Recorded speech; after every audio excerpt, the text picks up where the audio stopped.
Hello everyone. Namaskaram. Welcome to PRK Voice. My name is Pradeep Ramakrishnan. 2026 എല്ലാവർക്കും നല്ലൊരു വർഷമായിരിക്കട്ടെ. ലോകമെമ്പാടുമുള്ള പ്രധാന വാർത്തകളിൽ നമ്മൾ അറിയേണ്ടതും മനസ്സിലാക്കേണ്ടതുമായ ചർച്ച ചെയ്യേണ്ടതുമായ പ്രധാന വാർത്തകൾ 10 മിനിറ്റിനുള്ളിൽ ചുരുങ്ങിയ സമയം കൊണ്ട് മനസ്സിലാക്കുവാനും അറിയുവാനും കാണുക PRK Voice. The power is right knowledge. So ഇന്നത്തെ വീഡിയോയിൽ നമ്മൾ കാണാൻ പോകുന്നത് അറബിക്കടലിൻ്റെ റാണി എന്ന് വിശേഷിപ്പിക്കപ്പെടുന്ന അല്ലെങ്കിൽ കേരളത്തിൻ്റെ ഏറ്റവും വലിയ വാണിജ്യ നഗരമായ കൊച്ചിയിലെ ഹൃദയഭാഗത്ത് സ്ഥിതി ചെയ്യുന്ന ബ്രോഡ്വേയെക്കുറിച്ചാണ്. കഴിഞ്ഞ ചൊവ്വാഴ്ച ബ്രോഡ്വേയിൽ വൻ തീപിടുത്തം ഉണ്ടാകുകയും അതിൽ 10ഓളം കടകൾക്ക് കത്തി നശിക്കുകയും വൻ നാശനഷ്ടം സംഭവിക്കുകയും ചെയ്തു. ഇത്രയും ബിസി ആയിട്ടുള്ള ഈ ബ്രോഡ്വേയിൽ തീപിടുത്തം ഇതാദ്യമായിട്ടല്ല ഉണ്ടാവുന്നത്. അപ്പം ഇതൊരു ചോദ്യചിഹ്നമായി എല്ലാവരും നോക്കിക്കാണുന്നു. പക്ഷേ ആരും പ്രതികരിക്കുന്നില്ല. ജസ്റ്റ് എല്ലാവരും കണ്ടുപോകുന്നത് ഒരു ബ്രേക്കിംഗ് ന്യൂസ് എന്നതിനപ്പുറം നമ്മൾ ചിന്തിക്കേണ്ട ഒരു കാര്യമുണ്ട്.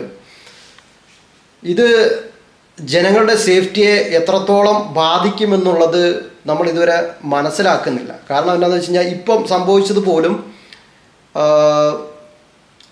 പുലർച്ചെ ആയതിനാൽ ആളപായമൊന്നും ഉണ്ടായിട്ടില്ല. അത് വലിയൊരു കാര്യമാണ്. 10ഓളം കടകളാണ് കത്തി നശിച്ചത്. വലിയ നാശനഷ്ടം ഉണ്ടായി. പ്രമുഖമായ ഒരു ടോയ് ഷോപ്പ് പൂർണ്ണമായും കത്തി നശിച്ചു. എന്നിരുന്നാൽ പോലും നമ്മൾ ന്യൂസ് കണ്ട് മാറുന്നു, ആളപായം ഉണ്ടായിരുന്നില്ല എന്നുള്ളതൊക്കെ അതൊരു വശം അവിടെ നിൽക്കട്ടെ. ബ്രോഡ്വേ കൊളുത്തറ ബസാർ ഏരിയയിലാണ് ഈ വൻ തീപിടുത്തം നടന്നത്. നമ്മൾ മുമ്പ് പറഞ്ഞ പോലെ തന്നെ 10ഓളം കടകൾ കത്തി നശിക്കും. അതിലൊരു ടോയ് ഷോപ്പ് പൂർണ്ണമായും കത്തി നശിച്ചില്ലാതായിരിക്കുന്നു. ഇപ്പോൾ നിലവിലെ റിപ്പോർട്ടിൻ്റെ അടിസ്ഥാനത്തിൽ അല്ലെങ്കിൽ നമ്മൾക്ക് കിട്ടിയ വിവരം അനുസരിച്ച് അതിൽ പറയപ്പെടുന്നത് ഇലക്ട്രിക്കൽ ഷോർട്ട് സർക്യൂട്ടിൻ്റെ കാരണമാവാം. എക്സാക്ട് കേസിൻ്റെ തുടരന്വേഷണം നടക്കുന്നുണ്ട്. ഒരുപക്ഷെ ഇലക്ട്രിക്കൽ ഷോർട്ട് സർക്യൂട്ട് കാരണമാണെങ്കിൽ നമ്മളിത് അതിന് വേണ്ട സൊല്യൂഷൻ എന്താണ്, അല്ലെങ്കിൽ അത് ഇങ്ങനെ സംഭവിക്കാതിരിക്കാൻ വേണ്ട സൊല്യൂഷൻ എന്താണ് എന്നുള്ള കാര്യങ്ങളൊക്കെയാണ് നമ്മൾ ഈ വീഡിയോയിൽ ഡിസ്കസ് ചെയ്യാൻ ആഗ്രഹിക്കുന്നത്.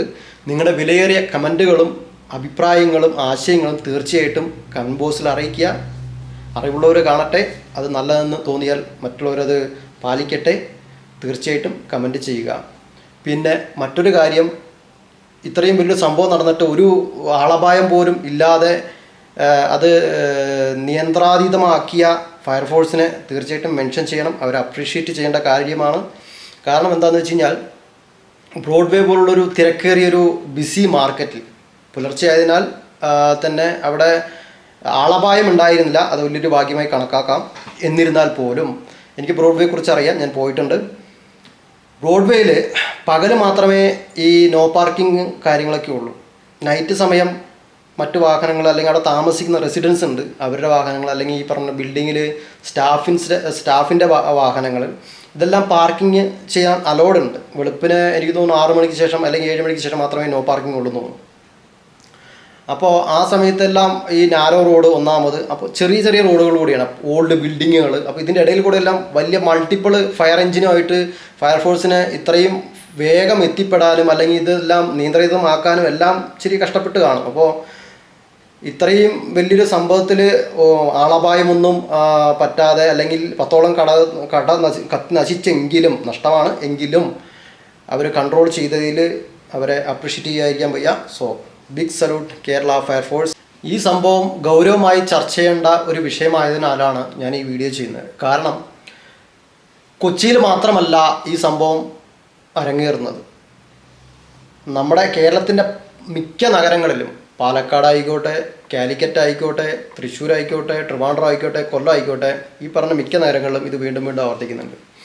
സോ ഇത് പബ്ലിക്കിൻ്റെ സേഫ്റ്റിയെക്കുറിച്ച് കൂടുതൽ ബോധേടാവേണ്ട കാര്യം പബ്ലിക് തന്നെ ആണ് എന്ന് എനിക്ക് തോന്നുന്നു. മുഖ്യ തൂക്കം കൊടുക്കേണ്ടത്. കാരണം എന്താണെന്ന് വെച്ചാൽ നമ്മൾ ചർച്ച വിഷയം ആക്കേണ്ട ഒരു കാര്യമാണ്.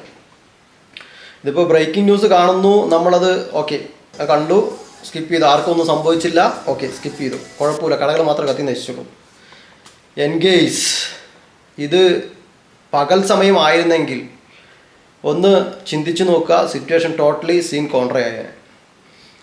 ഇത് കൊച്ചിയിലും അല്ലെങ്കിൽ പ്രധാന നഗരങ്ങളും മാത്രമല്ല, മറ്റു പല കൊമേഴ്ഷ്യൽ ഏരിയകളും ഓൾഡ് സ്ട്രീറ്റുകളിലും നമ്മൾ പോകുന്ന ഷോപ്പിംഗ് കോംപ്ലക്സുകൾ, മാർക്കറ്റുകളിൽ, ഇവിടെയെല്ലാം സേഫ്റ്റിയെക്കുറിച്ച് നമ്മൾ ബോധേടാവേണ്ട കാര്യം ആയി. കാരണം ഇത്രയും ടെക്നോളജി വളർന്ന ഒരു കാലഘട്ടത്തിൽ പോലും ഇത് വീണ്ടും വീണ്ടും തുടരുക എന്ന് പറയുമ്പോൾ ഇതൊരു നമ്മളെ, അതായത് ജനങ്ങളെക്കുറിച്ച് ജനങ്ങളുടെ സേഫ്റ്റിയെക്കുറിച്ച് യാതൊരുവിധ കെയറിങ്ങും അല്ലെങ്കിൽ പ്രൊട്ടക്ഷനും ഇല്ലാത്ത ഒരു കാലഘട്ടത്തിൽ കൂടെ സഞ്ചരിക്കുന്ന പോലെ ഇതും ഇപ്പം ഇങ്ങനെയുള്ളൊരു കാലഘട്ടത്തിൽ സഞ്ചരിക്കുന്ന പോലെ ഒരു തോന്നൽ. പണ്ടൊക്കെയാണെന്നുണ്ടെങ്കിൽ ടെക്നോളജി ഇല്ലയെന്ന് പറയും. ഇപ്പം അതിന് ഒരുപാട് ടെക്നോളജികളുണ്ട്, അതിനുള്ള സൊല്യൂഷൻസ് ഉണ്ട്.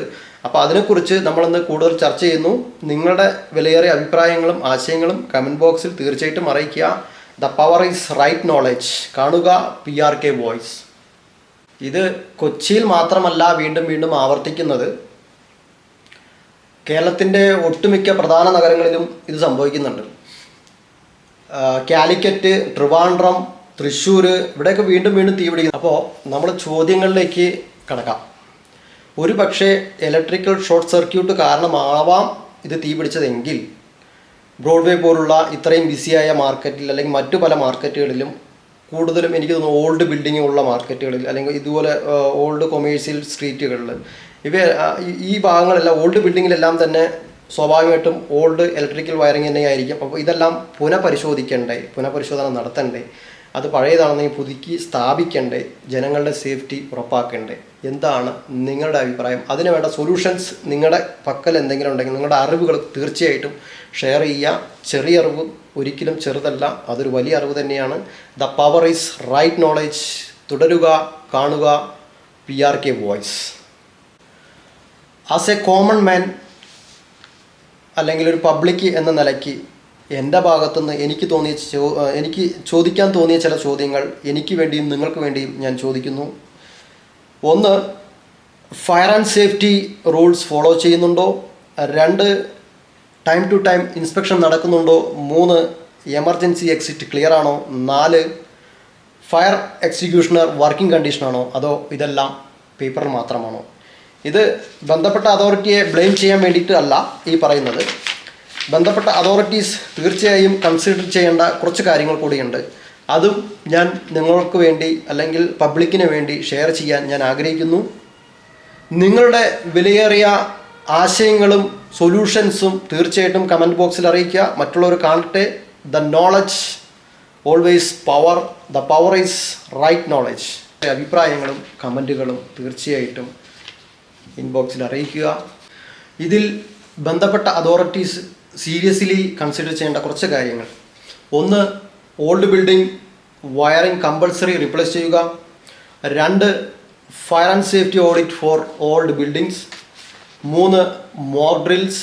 4, ബന്ധപ്പെട്ട ഷോപ്പ് ഓണേഴ്സിനും സ്റ്റാഫിനും സേഫ്റ്റി അവയർനെസ് പ്രോഗ്രാം നടത്തുക. ഇതൊക്കെ ചെയ്താൽ തന്നെ ഒരു 90% ഇങ്ങനെയുള്ള ഫയർ ഇൻസിഡൻറ്റ് ഒഴിവാക്കാൻ നമ്മളെ കൊണ്ട് സാധിക്കുമെന്നാണ് എൻ്റെ അഭിപ്രായം. പബ്ലിക് അതുപോലെ തന്നെ ഈ വീഡിയോ കണ്ടുകൊണ്ടിരിക്കുന്ന എല്ലാവരോടും എനിക്ക് പറയാനുള്ളത്, ഇത് ജസ്റ്റ് ബ്രോഡ്വേയുടെ കാര്യം മാത്രമല്ല, മറ്റു പ്രധാന നഗരങ്ങളുടെ കാര്യങ്ങൾ മാത്രമല്ല, നമ്മുടെ കുഞ്ഞു കുട്ടികൾ പോകുന്ന സ്കൂൾ മുതൽ ബാങ്ക്, ധനകാര്യ സ്ഥാപനങ്ങൾ, നമ്മൾ പോകുന്ന സർക്കാർ ഓഫീസുകൾ, ഇങ്ങനെ മറ്റു പല പബ്ലിക്കായിട്ട് പോകുന്ന ഏരിയകളെല്ലാം സെയിം റിസ്ക് ഫാക്ടേഴ്സാണ് ഉള്ളത്. സോ ഭയപ്പെടുത്താൻ വേണ്ടി പറയണമല്ല, just for awareness for our family. So എനിക്ക് നിങ്ങളോട് ചോദിക്കാനുള്ള കുറച്ച് ചോദ്യങ്ങളുണ്ട്. അത് പബ്ലിക്കിന് വേണ്ടിയിട്ട് ഞാൻ ചോദിക്കുന്നു. നിങ്ങളും നിങ്ങളുടെ ആശയങ്ങളും ചോദ്യങ്ങളും തീർച്ചയായിട്ടും ഉന്നയിക്കുക. കമൻറ്റ് ബോക്സിൽ നിങ്ങൾക്ക് എന്തെങ്കിലും സ്പെഷ്യലായിട്ട് അഭിപ്രായങ്ങൾ തീർച്ചയായിട്ടും അറിയിക്കുക. എനിക്ക് ചോദിക്കാനുള്ള number 1, fire and safety valuation കണ്ടാൽ പൊതുജനം എന്ത് ചെയ്യണമെന്നുള്ളത് മോക്ക് ഡ്രിൽ മോഡൽ അവയർനെസ് നടത്തേണ്ടതുണ്ടോ? 2, ഇതുപോലുള്ള ക്രൗഡ് മാർക്കറ്റിലെല്ലാം നമ്മൾ കാണുന്നതെല്ലാം കൂടുതലും ഓൾഡ് ബിൽഡിങ്സാണ്. പുതിയ ബിൽഡിങ്സ് വരുന്നുണ്ട്, ഇല്ലയെന്നല്ല. ഓൾഡ് ബിൽഡിങ്സ് ഉള്ള സ്ഥലത്ത് special fire and safety rules വേണോ വേണ്ടയോ ആ ഓൾഡ് ബിൽഡിങ്സിന്?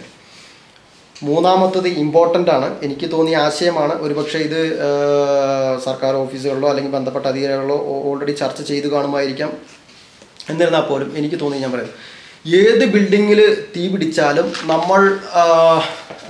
നമ്മളിപ്പോൾ ATMലാണെങ്കിലും അല്ലെങ്കിൽ മറ്റേ ബാങ്ക് ട്രാൻസാക്ഷൻ നടത്തുകയാണെന്നുണ്ടെങ്കിൽ പോലും ഒരു OTP വരിക അല്ലെങ്കിൽ ഒരു മെസ്സേജ് വരിക എന്നതുപോലെ ഒരു സ്ഥലത്തൊരു തീപിടുത്തം ഉണ്ടായിക്കഴിഞ്ഞാൽ വിത്തൗട്ട് നോട്ടിഫിക്കേഷൻ ആരുടെയും ഒരു ഇൻഫർമേഷനോ അറിയിപ്പോ ഇല്ലാതെ തന്നെ ഈ ഫയർ ആൻഡ് സേഫ്റ്റിക്ക് ഇന്ന സ്ഥലത്താണ്, ആ ലോക്കലിലുള്ള ഇന്ന സ്ഥലത്താണ് എന്ന് റെക്കഗ്നോസ് ചെയ്യാനും പെട്ടെന്ന് എത്തിപ്പെടാനും അത് സോൾവ് ചെയ്യാനും സാധിക്കുന്ന രീതിയിലൊരു ടെക്നോളജി ബിൽഡപ്പ് ആക്കേണ്ടതില്ലേ? ഇന്നത്തെ കാലഘട്ടത്ത് അതൊരു പോസിബിളായ ഒരു കാര്യമാണെന്ന് എനിക്ക് തോന്നുന്നു. കാരണം എന്ന് വെച്ച് കഴിഞ്ഞാൽ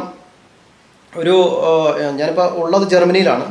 അപ്പം ഇവിടെ ഒരു ഫയർ അലാം ഒരു അളവിൽ കൂടുതൽ ഒരു പപ്പടം കാച്ചിയാൽ തന്നെ അലാം അടിക്കും. അലാം അടിച്ച് കഴിഞ്ഞാൽ പബ്ലിക് അറിയും, ഫയർഫോഴ്സ് വരും ഓട്ടോമാറ്റിക്കായിട്ട്. അപ്പോൾ അതുപോലൊരു സിസ്റ്റം നമ്മുടെ നാട്ടിലും ആവശ്യമാണ് എന്ന് തോന്നി. അതുകൊണ്ടാണ് ഈ ഒരു ആശയം ഞാൻ മുന്നോട്ട് വെച്ചത്. നിങ്ങളുടെ അഭിപ്രായങ്ങൾ തീർച്ചയായിട്ടും കമൻറ്റ് ബോക്സിൽ അറിയിക്കുക. ഇതുപോലുള്ള ഇമ്പോർട്ടൻ്റ് ആയിട്ടുള്ള വീഡിയോകൾ കാണുവാനും മനസ്സിലാക്കുവാനും ചർച്ച ചെയ്യുവാനും കാണുക PRK voice. The power is right knowledge. ഇതിൽ എന്തെങ്കിലും തെറ്റുകൾ ഞാൻ പറഞ്ഞതിലുണ്ടെങ്കിൽ എന്നെ തിരുത്തുക. തീർച്ചയായിട്ടും അറിവ് ഈസ് പവർ. സോ ഞാനതിൽ ബിലീവ് ചെയ്യുന്നു. നിങ്ങൾ സ്പെസിഫിക് ആയിട്ട് നിങ്ങൾക്ക് എന്തെങ്കിലും പുതിയ കണ്ടൻറ്റോ അല്ലെങ്കിൽ എന്തിനെക്കുറിച്ചും ചർച്ച ചെയ്യേണ്ടതുണ്ടെങ്കിൽ തീർച്ചയായിട്ടും കമൻറ്റ് ബോക്സിൽ അല്ലെങ്കിൽ പേഴ്സണലായിട്ട് എന്നെ അറിയിക്കുക. ഫോളോ ചെയ്യാൻ മറക്കണ്ട. അടുത്ത നോട്ടിഫിക്കേഷൻ വരുവാൻ വേണ്ടി ബെല്ലൈക്കൺ എനേബിൾ ചെയ്യുക. പുതിയൊരു ടോപ്പിക്കുമായിട്ട് തീർച്ചയായിട്ടും ഞാൻ നിങ്ങളുടെ മുമ്പിലെത്തും വരെ ബൈ ബൈ. ലോകാ സമസ്ത സുഖിനോ ഭവന്തു. The power is right knowledge. PRK voice.